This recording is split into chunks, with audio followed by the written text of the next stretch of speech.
Introduction.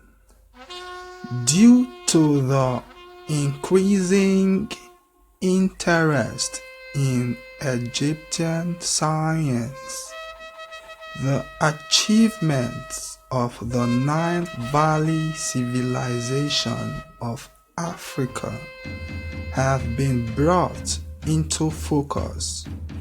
Depictions on tombs, pyramids, and temples provide a glimpse of the rich spiritual, cultural, and scientific wisdom of Kemet. These astonishing achievements point to the fact that Africa invented the modern world. The origin of every scientific discipline, from algebra to zoology, can be traced to the Nile Valley civilization in Africa. However, in the face of overwhelming evidence to support an African origin of science and technology, the racist scientific community continues to deny its recognition. African Egyptologists fighting to return Egypt to Africa have only been partially successful against the repressive colonial academic power that endeavors to hold our minds in slavery. The truth is the real estate over which we must be prepared to die, for a lie is far more dangerous, not only to ourselves, but to our collective consciousness.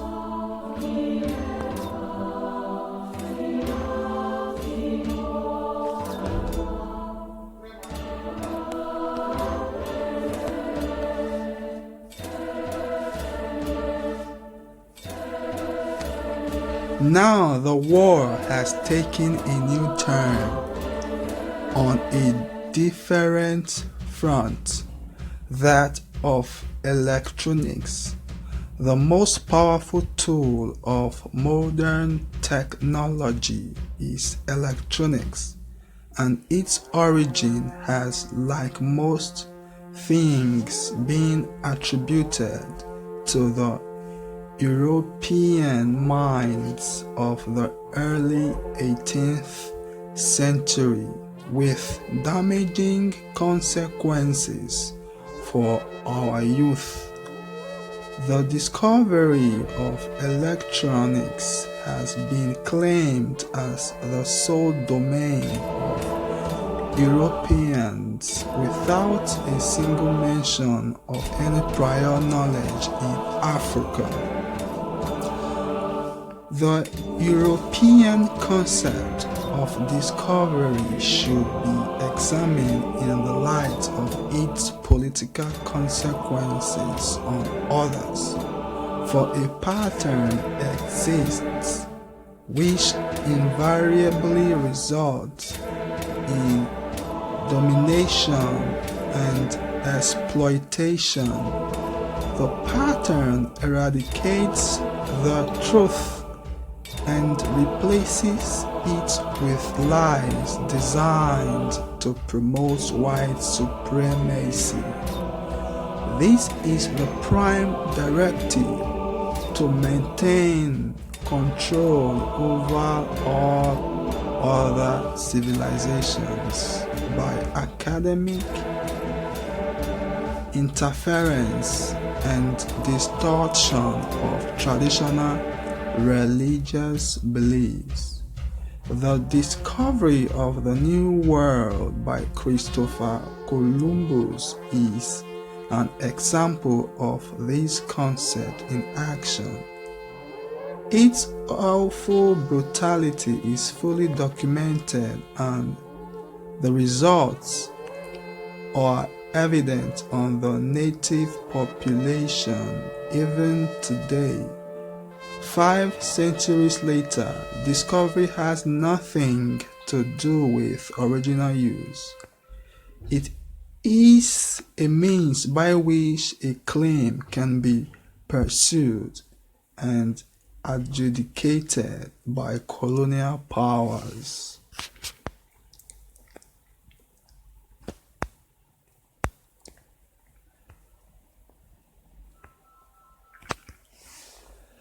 The strategy is still used in all areas of endeavor to allowing the expropriation of wealth, whether it be land, inventions, art, or culture.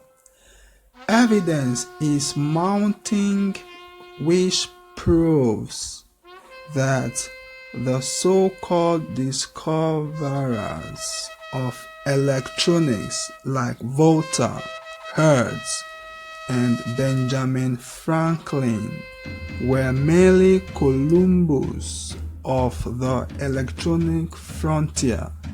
The evidence also points to an extensive cover-up which became imperative because of the legal aspects governing discovery.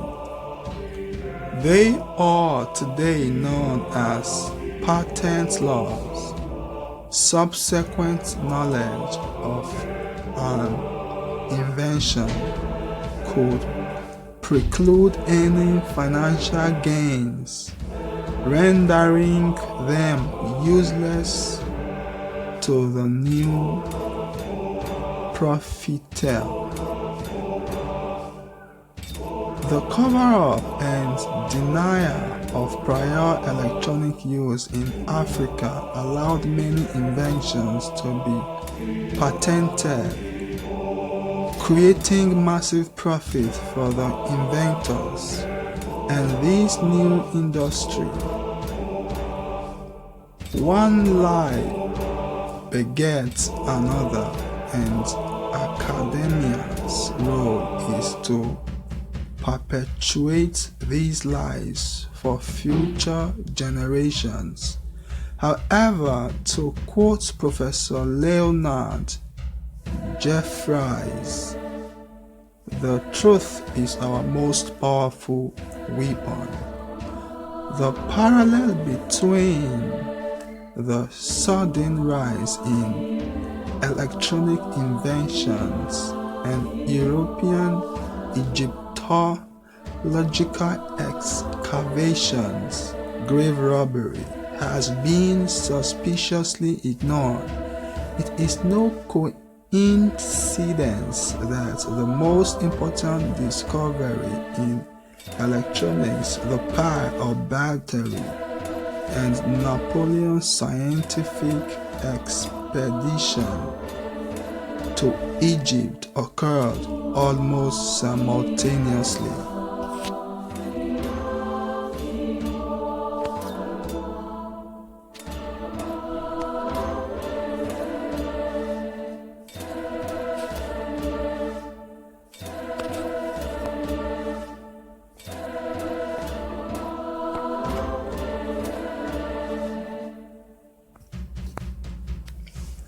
Foremost in Egyptian electronics is the ANKH, and although the European Egyptologists claim that what it represents is still unknown, this is convenient ignorance.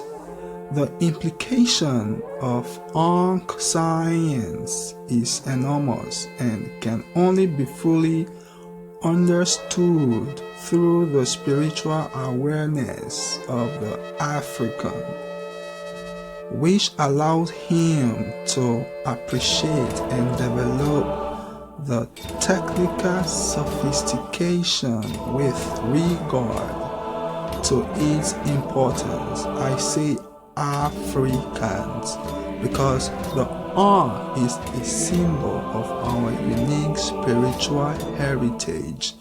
Although physical evidence of African electronic devices have long decayed or were expropriated for later examination by the plunderers of Egypt in the 18th and 19th centuries, there still remains sufficient proof of widespread knowledge and use in Kemet prior to the Greek and Assyrian presence in the Nile Valley.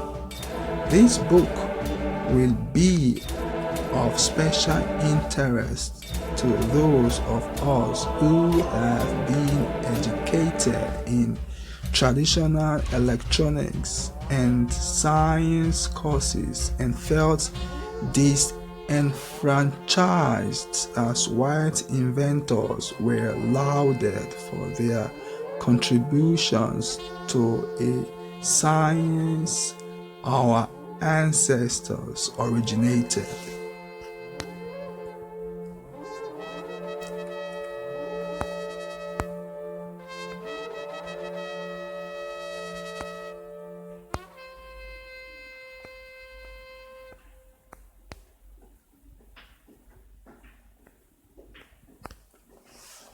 Author's notes. It is the author's hope in writing this book that serious investigation of these subjects will follow, with the aim of restoring our traditional greatness and spirituality in these original African sciences. My introduction to the ANKH came in 1986 when I, as a jeweler, was asked to make a silver ANKH for a customer. I became extremely fascinated with the symbol that seemed to communicate something about my ancestral past that resonated with my very soul. Trips to the local library and questions to so-called experts all gave a limited view on the subject, with the idea of my spiritual guide, San Carmen. I investigated the ANKH for 6 years, studying every mention, drawing, or article of jewelry. I came to the realization that the ANKH was the ultimate spiritual icon. My traditional educational history was a disaster. I had difficulty understanding some concepts because my professors were more concerned to label me as incompetent in science rather than trying to educate me. The curriculum was designed to promote white